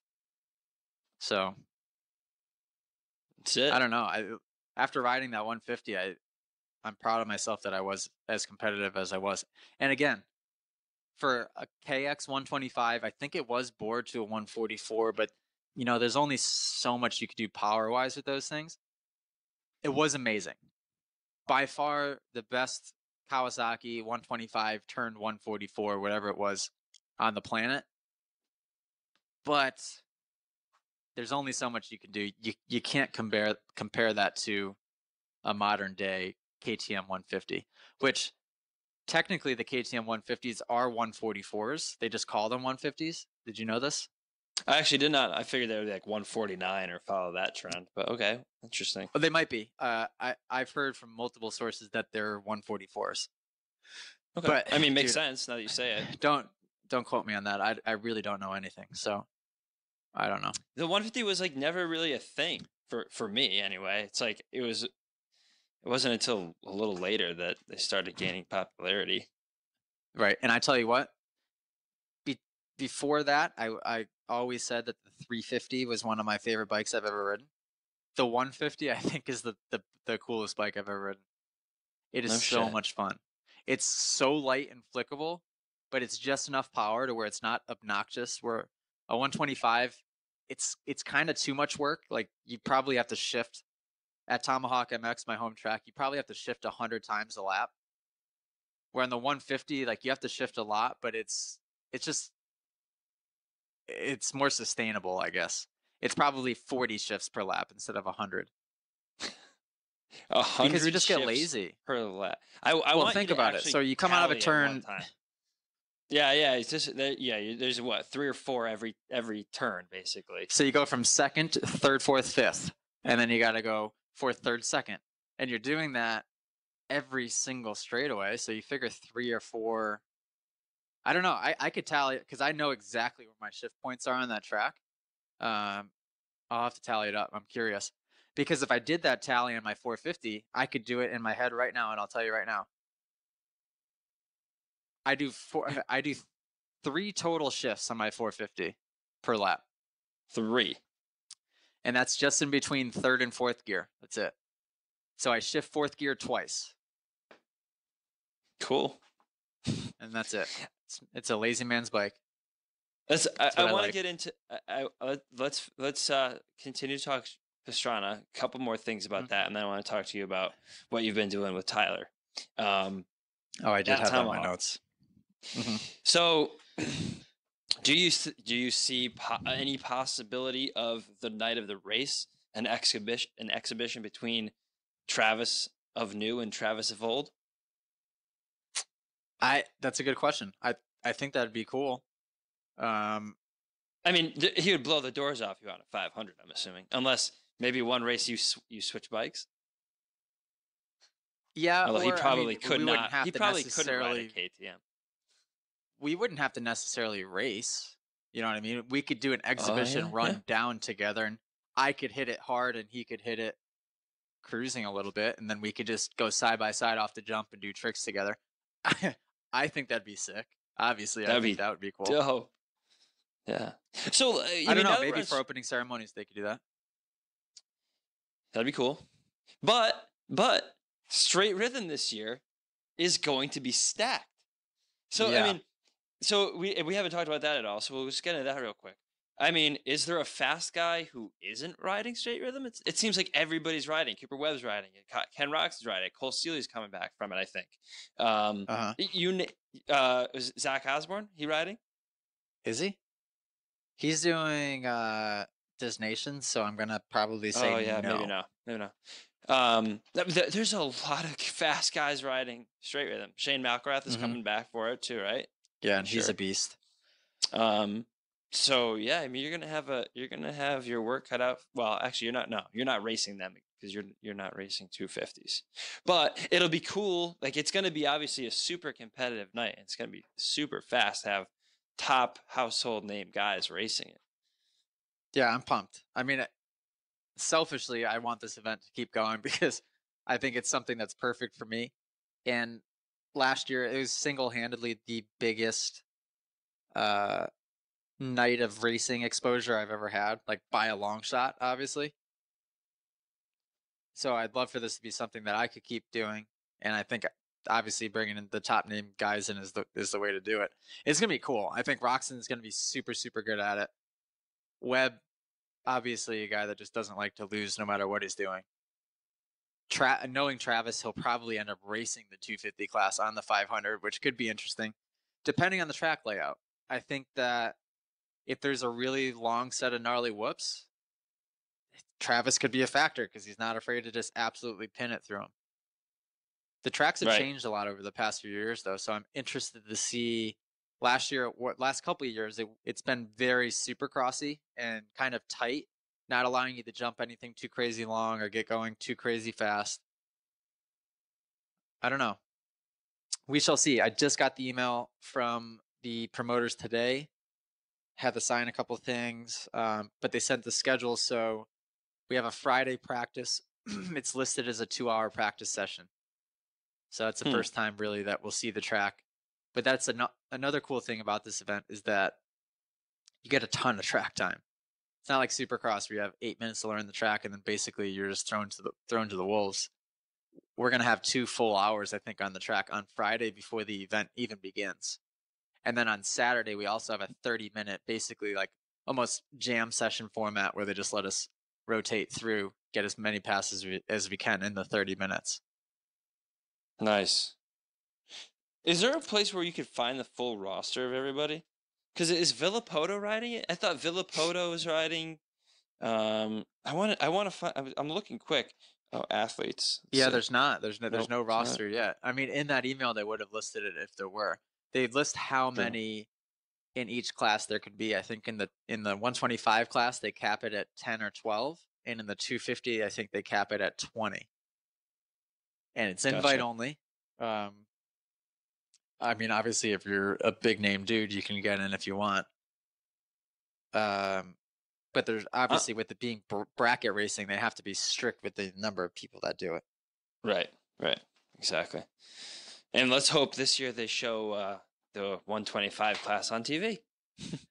They Yeah, I showed. I know. mean, Red Bull TV aired it last year. I mean, that's when I watched it when it actually happened. Which was they showed, and I didn't even know this until you told me a couple weeks ago that because I never like rewatched it on NBC. Um, Yeah, but pretty sure on NBC they showed nothing from the 125 class. Not a single highlight, nothing. super weird. Yeah, the Red Bull signature stuff when it goes to real TV is like, I remember when they do like Rampage, which is coming up. It's so condensed. Oh, it They is. almost have to do it Yeah, because like which Red Bull's like Red Bull Rampage is such a long event. It's like you almost have to. You got to cut hmm something. But um, that's coming up in October too. October, like this is going to be a fun time. I'm excited to kind of get back into the swing of the momentum and to circle back around. I mean, you've been in pretty good shape this year. I would think that you're in better shape right now than you were this time last year. as far as like dirt bike riding shape, Yeah, yeah. right? Yeah, I've been on a bike a lot. For me, a lot. I was talking to Jeremiah, my mechanic, 2 days ago on the phone, and I go, man, I've been riding a lot this summer. Like I just more than I have, probably since 2013. And he goes, what's a lot, AJ? And I go, like once or twice a week, but consistently every week, once or twice a week. And he goes, he goes, AJ, that's what I do. He goes, I work a full-time job. I ride once a week, sometimes twice a week. I'm like, well, I That's don't know. I mean, hilarious. it's way more than I've done in recent history. So, and it's just being on the bike, like you're working muscles that you normally wouldn't. And what I find is like, I'm actually finally starting to get back in the zone where I can ride and just ride. Where what was happening the past couple of years, especially with teaching so many of these schools, is that I get on the darn dirt bike and all I do is think about the technique and what I'm doing on the bike. And it just messes me up so bad. Like I'm Yeah, just you thinking get the out of whole time muscle I'm out there. memory and you start using way too much brain power thinking about it. So you hmm end up having And to like now basically I'm clear your head. finally back to where I'm just out there and I'm just like hammering out laps and not thinking while I'm on the bike. And it's such a good feeling. It's like, oh, That's this is what it was exactly. I like. mean, how many times did we talk about that last year about you just kind of getting like finding a flow because in using whatever means you could find to distract yourself from overthinking everything because that's what you ended up doing. I mean, we talked about it so much last year. I'm glad you finally are feeling that way. That's because that's the AJ that rides his absolute best. Is you don't think, you just go by muscle memory and you just hit it. So that's good to Right. hear. Which nothing replaces seat time. And if Jeremiah's listening to this, he's pulling his hair out. He doesn't have hair, but he's theoretically pulling it out. I think I've said this before, but I I know that. I, I figured that out years ago. I know that, but it's hard. I mean, like this summer, what I did this summer that was different from past years is I was more busy than ever with classes. But what I would do is if I was flying or driving to camps, I'm packing my gear bag, I'm bringing it with me. So even though I don't have a bike with me, guess what? I'm stealing a 65, I'm stealing a 125, a 450, a 500. I'm hopping on a 50. I'm hopping on whatever the heck I can hop on, and I'm just riding. So then when I That's get the on my bike, best thing you can do, it's man. just I'm right back into it. Yeah. I'm interested to see how that translates into straight rhythm, because you have way more seat time going into straight rhythm than you had last year. Way more. Yeah. And I mean, when I rode with you a couple weeks ago now, you seem like you're in pretty good physical condition. You're riding a lot. You're Yeah. getting a lot of cardio in, which is good. I've been on the bicycle just as much as I normally would. I'm just basically mixing in the dirt bike with it. And I've yet, been in the gym all of too. this. And I have a trainer again. Oh, good. Mhm. Good. Yeah, man. Been working my glutes. Dude, I tell you what, man. Dude. If there's one muscle that you miss on well, and you shouldn't really, but I do. For some reason, on my road bike and on my dirt bike, my glutes aren't firing. It's like my hamstrings are doing all the work. Are you in Or my head? my I just had this What, do you have the same conversation with problem? Jen. Well, because did you watch any of VC's stories like over the last, I don't know, couple Yes, weeks? because he has the same problem, and it was caused knee issues for him, right? Yes, that's exactly what I went through a couple years ago, and you were like, "Oh, push through it, dude," and I was like, "Dude, I can't." And it's all having to do with like your upper glute not firing to like Mm-hmm. so you need to quote unquote activate it. That's why he does all those the band works, Yep. and he kind of does like the sumo squats, and it gets down and kind of almost does like a mock deadlift with the band. I've been doing that. I've been doing exactly have that. you? I'll do it before a ride, any kind of ride, any two-wheeled ride. I do that activation so I can, you know what I found that it helps out immensely is not only my knees but my lower back. Lower back. Yep. Mm-hmm. And I was just having this conversation in my driveway with my wife the other night, because she's like sees me like they have that other trick where if you don't have a band, you kind of like get up against the side of the wall. Did you see that one? And you basically, it's like if your left shoulder's up against the wall, and you lift your left leg up and you press your right leg, you like drive your body into the wall with your right knee like pointed out. Like that does the same kind of thing. You're like activating that upper glute, and you're kind of like in a semi-bent position. Same kind of deal. But like I'm so shocked how much imbalance is caused by your glutes being cold, and then they never fire right, they never get activated, so you end up compensating with like your hamstrings, and it just throws everything out of whack.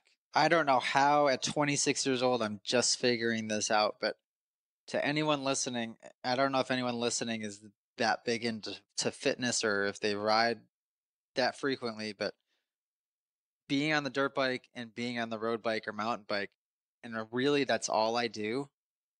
I'm in the gym, but I'm in the gym doing other things. It caused such a muscle imbalance that, and I guess there is a way to ride a dirt bike and there is a way to ride a bicycle and activate that muscle, but there's a high percentage of people, right, that just they don't get it to like quote unquote fire. Right. So that and your the problem other muscles are then taking over. The problem becomes like if you don't do it right off the bat, it's a cascade. It's like dominoes falling. You'll almost never be able to get it back without adding in some sort of physical activation beforehand, because it like your body just learns to compensate for the lack of it. And that's where people get all these knee injuries, because their hamstrings pulling on something weird, because their glute is underdeveloped, so they're not getting like the balance of the whole hip, knee, everywhere, the pelvis, all that stuff. It's super weird. It is so ridiculously important just for injury prevention and just to like be comfortable walking around every day and not to have knee pain or lower back pain, or I have like just really tight hips, which I think causes lower back pain too. I don't know what the glutes have to do with the tight hips exactly, but so I hired a trainer at my gym, Lifetime, Fitness, and I'm throwing up my milkshake. Right away, I'm explaining to her what I do and my weaknesses, my strengths. She just wanted to touch your ass. That's what it is. I think that's what it was. And right away, she has me do a couple workouts, and I was explaining to her as well that when I go into a lunge or I try to do a squat, that it takes everything in my power to keep my knee from bowing way inward. It's like very, very hard for me to keep my knees out. Super common problem. And for so everybody. then she's like, all right, what she did is she gave me like this stretchy band. I stepped through it. I put it right above my knees. And she's like, get into like a half squatted position. And then you're just doing side steps. Like one big step out, and then the back leg does like a half step to follow. And you're kind of in this half squatted position with your goal, like the point of this workout being to keep your knees out, not letting this band pull them in. So it activates your glutes. Dude, I did a couple of those and a couple like step ups, which are just like basically one-legged like step ups onto a box thing. And then I did laying on my back. You put a ball in between your knee, squeeze the ball, and you do like hip thruster up and hold. Do like a bridge almost to fire your glutes too. Some of the most basic girly workouts I've ever seen or done. Sore for 3 days. Yeah, because you never use those muscles ever. And I just did it again yesterday. So I took like 3 or 4 days off because I was so sore. Did it again yesterday, the whole workout that she ran me through just by myself. Totally shot. I went to the mountain bike trail today and I was just like, dude, I don't know if I could ride right now. My freaking butt is so darn sore.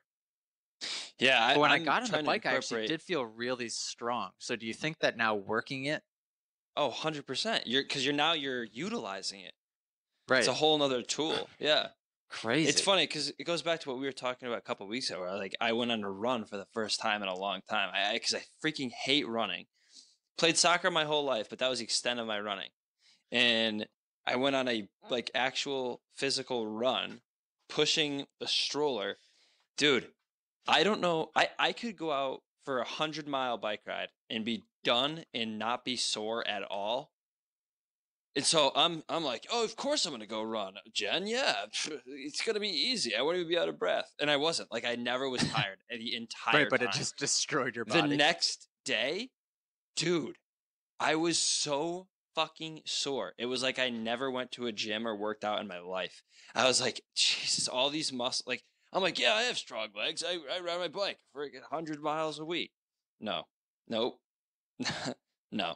Yeah, it's different. So it's like, yeah, you just. And I think for me, this is the one missing piece of the puzzle. Mm-hmm. Could be, yeah. But you get into your groove and you start focusing on one thing and you forget about the things that are gonna really help you. That's a like I every day I'm like, damn, I need to squat more, or I need to do this more, or name something. It's just there's time. It's not. Well, that's why I hired her. It was I know what I'm doing, kind of. I don't necessarily know the science behind everything, but I've had 4 or 5 different specific trainers to the sport. I've worked with trainers at the gym. So I've pulled a little bit from everybody I've worked with and kind of designed like my own program that I've been doing now for, 4 or 5 years. Yeah. And Allie's like, AJ, every time I see you at the gym, you're doing the same exact thing. And I'm like, yeah, I know that's not good, but it's like, and what happens is I'm ridiculously good at that routine. I can hop up on a pull-up bar and bust out pull-ups like it's nobody's business. I can do like all the stuff that I'm doing. Awesome. But then you tell me to do these girly little side steps and a side plank. She had me do a freaking side plank. Just about the hardest thing I've ever done. And I'm like, I need to start doing like weird little, just to try to trick your muscles and trick your body. I think that's such good advice for literally anybody doing anything. Anybody who's in any sort of exercise routine.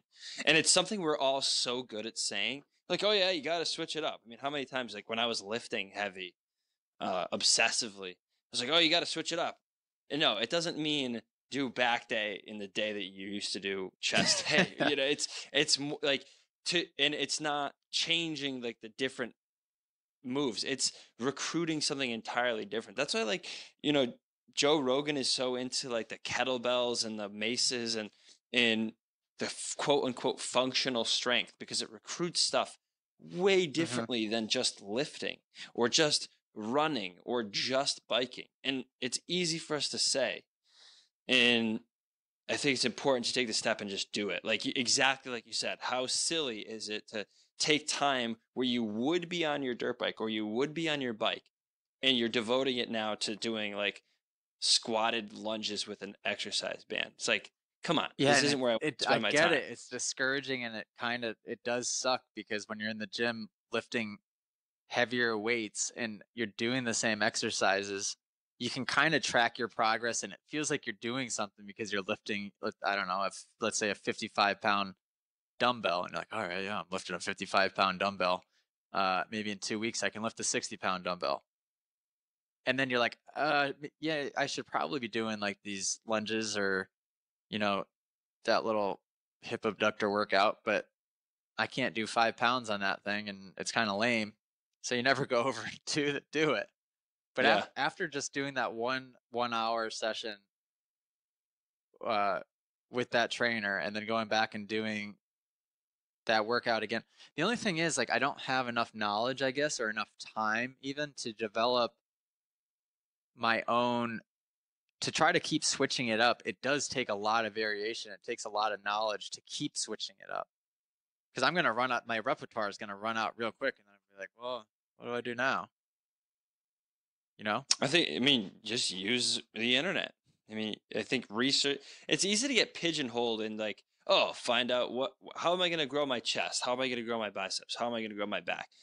But instead, try to say like, how to increase balance on my whatever, or my surfboard, how to increase power in my skis, how to, you're going to find that there's some trainer out there with some video who's going to say, oh yeah, this is something you've never tried, but is phenomenal results. And yeah, it might be silly, but guess what? It's going to be worth it. And I think Yeah. that was what was awesome. After that That's session, what, I think I sorry. googled weak glute muscles in cyclists or something like that. And I was able to find a couple different articles that just listed out 5 or 6 simple workouts to strengthen glutes. So Hmm. yeah, you're right. Just look up. You need to sort of have a good idea of what you're looking at because you're right. You Don't you just do almost like need chest you almost workouts. need like a symptom, and then you could look for a cure. Like it's harder to just kind of sit on your computer and like, oh, you know what? I want to increase my balance today, or I should learn how to recruit my glutes. No, it's like more like you get a symptom. It's like, shit, my knee hurts, but it's not really my knee. I didn't hurt my knee. Nothing in my knee is hurt. I got an MRI. Everything's fine on my knee. And then you kind of have to almost backtrack it. So if you hear advice like this from people who've already suffered and have found a workaround, that's why I was like, when I was watching Tyler's whole saga with his knee and him basically doing Instagram stories of his video calls with his physical therapist, who's also a cyclist, I was like, I have to watch this. I have to gain as much Hmm. knowledge of this as I possibly can, because this is exactly the problem that I had. And And his knee pain was so bad, and I guess yours was too. That it was debilitating. Like he wasn't even able to go on road bike rides at all. I wasn't either And I was when I listening had to that you super every bad time pain. we would ride together, complain about your knee. I'm like, just mother effort, just ride. And Dude, I was like, what is and wrong with this guy's knee? it's and him and I had exactly the same injury, where it's not just knee pain, like you bashed it on a rock and it's swollen and it's going to go away. It The only way I could describe it to you, and I have done it exactly this way before, it feels like it completely locked. Like I cannot physically break the lock on my knee. It hurts so bad. It happened to me one time last year, and I remember it very specifically because I like went to go sprint up a climb and I pulled up, and that act of pulling up caused my like glute to spasm. Pulled like, and so like, and I'm not a physical therapist, so I don't know all the muscles, but like my gluteus medius, like up top, or my piriformis, something in the back of my glute, basically like seized, and when it spasmed, it pulls your IT band, which is like the big tendon that runs from basically your hip all the way down to the top of your tibia, across your knee joint. And when it pulls, it rubs on the top of your knee joint. And when it rubs on the top of your knee joint, it gets inflamed. And when it gets inflamed, it rubs even harder. And it just becomes this like cycle of death. And the only way to really do it is to work that spasm out of your gluteus medius, stretch it, roll it. I was off the bike for a solid week after I did it last time, and I had to ease my way back into it. But the only thing that really helped was starting to kind of recruit some of my glute muscle and doing all this kind of weird stuff. I'm surprised that I wasn't seeing those symptoms of knee pain that bad yet. I was getting the lower back pain, which I think was partially due to that, partially due to some other things. I wasn't getting any knee pain yet, and I'm surprised because I'm talking, dude, I did 2 sets, maybe 3 quick sets of that little rubber band workout, and I was ridiculously sore for 3 days. Like right in the top of your glute, this basically top side. Dude, it's so right now I could barely touch it. It's like, and I did the workout. Was it yesterday? Yeah, I did it yesterday. I could barely touch it. Thank God that's not like where I have to sit on my bicycle seat. Well, think about, we beat this to death by now. So, but think about where that muscle is, and it's really a small muscle, but it's when you use it correctly. I mean, it basically supports your entire body weight. You know, whether you're leaning forward on it or you're bending over, so it's at least your entire top of your body. And when you're like on one leg, if you're using it properly, like, so it's a little muscle that's responsible for a lot when you recruit it properly. So yeah, I would imagine it would be sore if it's properly supposed to be moving, 150 pounds. Right. All right. So I guess we've been yapping for a while. How long have you been going? Sure have. I don't know, 101 minutes as of right now. That's not too bad. I wanted to talk quickly what I've been doing with Tyler at the track and our plans moving forward with that, because it's been a blast. And I think it's been entertaining for people to watch. Did you watch the YouTube video? I did not. You just posted it, what, yesterday? Oh, I didn't watch it. Watch it. It's actually pretty entertaining. So I mean, is it basically the same thing you posted your Instagram story, or is it just better edited? Sort of, but it's much better footage. It's a little bit more extensive. It has a clip of Bear stole somebody else's riding sock, and it's hilarious. Like, basically, it was 2 minutes of us trying to scheme how to get this thing back. That sounds boring. But we kept going back and forth, and I think it started a little wet, so I think we started at like 154s. We dropped down to, I think, 150. Back up and tell people what you're talking about. 154. I'm sorry, lap time. Yeah. Oh, I didn't even explain. You did not explain. Oh yeah. Oh yeah, I didn't. Oh geez. Okay, so what we're doing is we're doing lap times, 1 lap sprint. Tyler Stepic and myself. Tyler Stepic, basically, I think when I met him, he was 16 years old, 15 years old. He signed up for one of my classes. Somebody else actually signed him up. And insane. Like, I saw this kid ride. I'm like, all right, I need to help him out somehow. Because I heard that they didn't really have the means to do it, and he had a lot of talent, and I saw it right away. And so I've been trying to help him out really as much as I can over the years. He's extremely fast. Obviously, he's qualified top 15 in the 450 class in outdoors. I think he's finished as good as 17th in motos. Kid is very, very fast. And Tomahawk MX was the only track he ever rode growing up. I think, like, from whenever he started riding until I met him, he had pretty much only ridden Tomahawk and only raced Tomahawk. That's and that insane. Was it. So he is so good there. It's like John Dowd at Southwick, or it's like how I was at Rocky Hill growing up, because that was the only track I ever rode. I just knew it so well. And Jimmy Dakotas came and rode with me there one day, and he goes, joking around, he says, AJ, I think if there's a national here, I'm pretty sure that I'm confident that you would win. And I say that jokingly with Tyler, but I think if there was an AMA national at Tomahawk, and if it were only a 12-minute long moto, Tyler would win.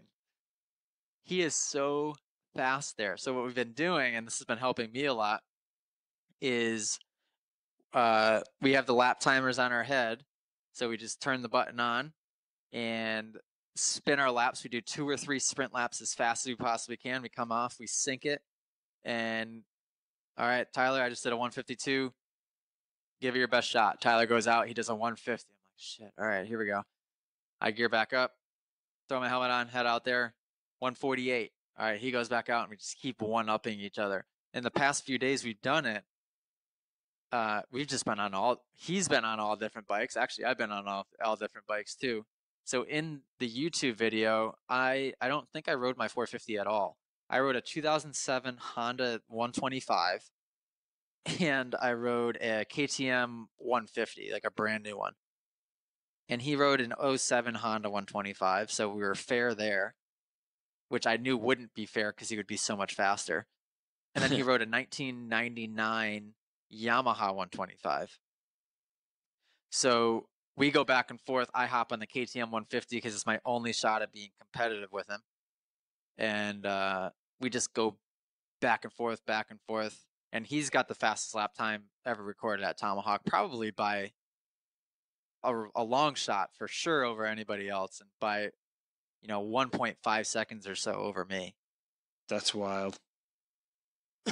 But we're gonna do that. I think tomorrow I'm going back, or Wednesday. This week he's got a Suzuki RMZ 250. Don't know where you got that from. I might actually stand a chance at being close to him on that bike. You're gonna ride the 250? Oh no. I'm gonna ride my 450. Okay. So the first day we did it, when I did the Instagram video, the Instagram story, he was on, what was he on? The bike he blew up. He was on a KTM 125. Like a totally roached out KTM 125. I'm on my Cowie 450, and I ended up doing like a 145.7, and I think he did a 144.2. So he was a second and a half faster than me on a totally beat up KTM 125, which he ended up blowing up because it was just junk. How? I don't hear know that. how. It doesn't Dude, make any sense. If you saw that track and how high speed Tomahawk gets, especially on a day like that where it was pretty smooth, I was using fourth gear in more spots on my 450 than I've ever used in my life. I was going so fast to where I was totally scaring I was probably going 65, 70 miles an hour down the straightaways. I really didn't understand how he could go faster on a 125. I don't get it. That's crazy. It's been boggling my mind the last week since it's happened. I really don't get it. I think that you should eliminate variables, and maybe you use his Lit Pro one time and he uses yours. Well, we've put them side by side, and I could see where he's faster. It's essentially two sections on the track, but even then, I still don't get it. Because when you put us side by side and watch us down the long straightaways, I'm not really pulling him that much down the long straightaways. And it all has to do with his line. I think it's just his line choice in the corners and his exit speed. Because of that, he's not really killing his momentum and gaining it back again. Although I didn't feel like I was doing that either. I don't know. It's honestly, it's pretty unreal. So we had the Lit Pro systems. That the reason I said a lap timer, I wasn't specific with it. One of my title sponsors for Straight Rhythm is a company called Lap King. So what Lap King has is, what do you call it? The Lit Pro does what? What's the word I'm looking for here? Telemetry? Telemetry? Telemetry. What does telemetry mean? Telemetry is basically any set of data, right? So you have your GPS, speedometer. I think, yeah. I don't know. So the Lap King unit is more specifically, I believe, he sent them, and I haven't received them yet. So shout out Lap King. We'll be talking more about my sponsors for Straight Rhythm in the next couple weeks as it gets a little closer. I'm going to have those units, I think, next week for Tyler and I to be using, and I'm pretty sure it's just lap times, which is actually really nice, because the Lit Pro unit is too much data. I mean, I would have to have it like some expert guy breaking down. I mean, it's just too. I don't have the time to get off the track and sit there for 45 minutes and analyze how I can gain 0.1 seconds in this one corner by doing this, that, and the other thing. It's definitely interesting. It without a doubt has its uses. But I think for the quick go out, do a couple laps, come back in, hey, what's my lap time? The Lap King is perfect for that. And I think for the general, man, this shake is killing me. I think for the maybe cut it general out with that. audience and the average rider and your everyday weekend warrior, the Lap King makes a lot more sense because it's something that anybody can slap on their helmet, turn the thing on, ride a few laps, come back in, and it says, hey, you're faster than your buddy by 0.02 seconds. And it doesn't give you all the other stuff to sift through and figure out what the heck's going on. Right. So, but it makes, I mean, it makes it fun, dude. It's just like when you go out for bike rides and you have what's the first thing you want to do when you get done with a bicycle ride? Check Strava. You get all excited to go on Strava and look at, like, I get giddy about that. When I get done with my bike ride today, I got done with my mountain bike ride. I hop in take a cold shower, and I have my phone up on the side of the shower scrolling through Strava. Like seeing how I did in my segment times. Yeah. Yeah.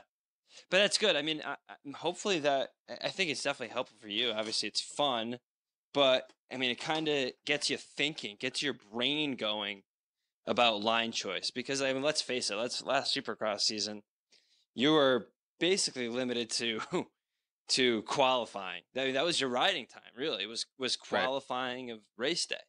So like, there's only so much you could squeeze into something like that, right? You're concentrated on that day. Your brain isn't really thinking about.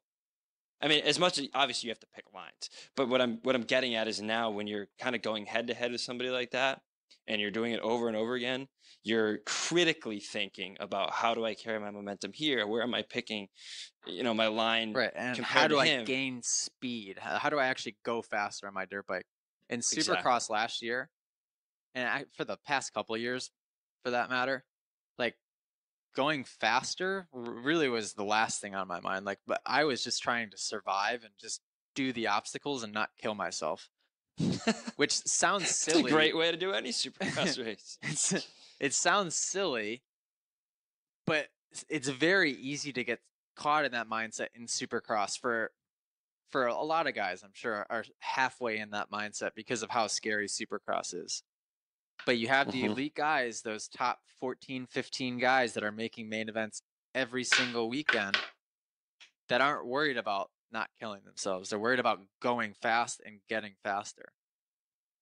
Like the guys like Alex Ray and Ben LeMay and Carlin Gardner, like the 3 or 4 top level privateers from last year that were Chisholm, exactly, that were consistently making main events because they weren't worried about killing themselves. They were worried about going out and attacking that turn and hitting that rut a little faster.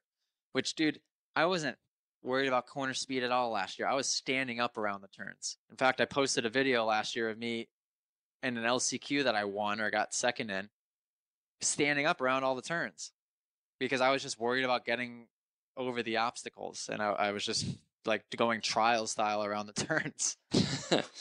Like, Supercross is a whole other animal when it comes to that. But what you said, riding with Tyler, yeah, it is fun, but it is helping me work on that sprint speed and kind of find that aggression again that I haven't had for a few years. I think the last time I had that aggression was 2016, right before I tore my ACL, because I was riding strictly outdoors, and I was riding hard, aggressive outdoors. But, all right. Well, we'll see how it translates. We sure have. Lots of good stuff to cover. There's more to come. I gotta go watch Bachelor in Paradise. Oh my! Record it for me. Let me get your login info. No, I don't watch that. Stop it. Dude, it's just entertaining, man. I'm sure it is. What We channel is followed it The on? Bachelor this year, so is it ABC or? See, I'm one of those cable cutters. I got rid Oh of no, cable. we have cable, and I pay a lot of money for it every month. But the only reason we have cable is she watches HGTV in the morning when she has her coffee. But Okay. th- Sling. this is on. We'll talk off air. I mean, come on, you could get Sling, and Sling Oh has really? HGTV, and it has Bravo for Jen, and yeah, And that's just like you get it on your Apple TV or you download it type of thing. I actually run it on my Fire Stick, which is the best thing ever, honestly. My So I mom just has a pay Fire Stick. $80 a month straight for internet. It's all I pay for my service to my house. And it's like 400 megabytes a second. It's pretty quick. It's not like streaming gaming on Twitch fast, but it's pretty darn fast. And it's so it's straight $80 a month, and I pay 25 for Sling. Wow. Yeah, we pay Mm-hmm. a lot of money for her to just watch HGTV because That's we silly. watched The Bachelor and It's Bachelor in Paradise 2019, on man. Hulu. It's 2019. Come on. Yeah, and Hulu you Wow. get for free because you're what do we get? I get Hulu for free. Was it Verizon or You do? something? I get like I get Amazon for free because I have Amazon Prime. Yep, me too. I'm pretty sure Hulu. I get Hulu for free for some other thing that I have. Might be Verizon. I don't know. Which, by the way, Anyway, dude, I ordered some protein a couple days ago, and it had guaranteed, like most things do, the guaranteed Prime next day delivery. They missed the delivery date, and they refunded me the entire $49 for the thing of protein. But no they still shit, sent it. the entire Yeah. thing. Wow. Yeah. That's a good deal. I've gotten money off before. It was shipping reimbursements or something. And it came but... 1 day later. I was like, all right, I would definitely accept that. Thank you, Amazon. Yeah. Nice. All right, man. Well, thank you everybody for tuning in and listening to us ramble for a couple hours almost here. Lots of good stuff in the works. I mean, everybody stay tuned to all the news that's going to be coming out for Straight Rhythm. It's going to be absolutely epic. Not only is the event going to be fun in and of itself, if you're not following it, you could definitely get on that bandwagon. But I mean, AJ's program and plans for that event are just going to be next level. It's going to be exciting stuff. Dude, real quick, I know you're wrapping it up. I get a call from the graphic guy today, Aaron at AGMX, and he goes, hey, isn't your stuff supposed to be like red and yellow this year? And I go, yeah. And he goes, Michael Lee at Canvas MX just sent me a box of gear. He goes, it's white. It says Pastrana on the back. It's definitely way too big for you. And I'm like, oh no. And Travis sent me a text. Travis got a box of my gear. So Michael Lee at Canvas packaged up the boxes and then labeled them wrong and sent us both the wrong gear. And Travis, so he got yours? Yeah, his gear was completely done. But my gear was actually, instead of sent to me, it was sent to AGMX Aaron because he had to put some additional logos on it. Yeah, so right. The gear was sent to the wrong people. So now they're trying to get with Travis isn't at his house for the next couple of days, but that gear has to be next day tomorrow so that everything can be done in time. So they're trying to figure out if like Hubert or any of the people are around that can get that thing sent out. It's funny. I don't know. I just think it's so cool. Yeah, that's hilarious. I keep saying the graphic guy, and I got to reference names because these are my sponsors. Aaron at AGMX, who, by the way, made the Stewart bike last year, is making this sick. He tweaks all my sponsors' logos and makes it look like the original logos that were on the bike. It's unreal. He was so excited that it was Travis's gear that he got sent. He goes, oh, I was bummed that it was a mistake, but he's like, how cool is it that they sent me Travis's gear? Yeah, that's sick. I took a bunch of pictures of it. Everyone in my corner is just like fanboying over the fact that Travis is going to be a part of this. All right, so last thing I'm going to say, myself included. Then we're cutting out. So I was talking to my brother about, because I'm staying with him when I go down there, and he lives near you. For those of you who don't know, um, and I was like, yeah, dude, like it's gonna be weird. I mean, it. Let again. I told him exactly what you said. I was like, I'm not. We're not getting our hopes up that he's even gonna be there. But if he is, like, I don't. What do you? My exact words to him is like, what do you say to a guy who jumps out of an airplane without a parachute? It's like nothing I could ever do would ever be even the tiniest percentage as cool with him. And then he reminded me of the time we saw Ken Block out in Park City, and he goes, "Yeah, and remember how badly you messed the Ken Block situation up?" I was like, "Why'd you have to go there?" What'd you do? But Did you embarrass oh, I yourself in just front of Ken Block? well, I mean, we might have had a few beers beforehand, and we were walking down the main drag there in Park City, and like we were walking down the hill, he was walking up, and I was like, "Ken!" And I like go to give him a high five because I recognized him right away, and nobody else did. And I was like, "Ken!" And I go to give him a high five, and he just hands in his pockets, and he was like smiled and like nodded his head, but didn't want anything to do with the creep, dude. Oh man. I was like, "Oh God." Yeah, it was pretty hilarious. Hopefully Travis does that to you. Nah, that'd be funny. All right, All man. right. Well, this has been 121 minutes that I'll never get back. So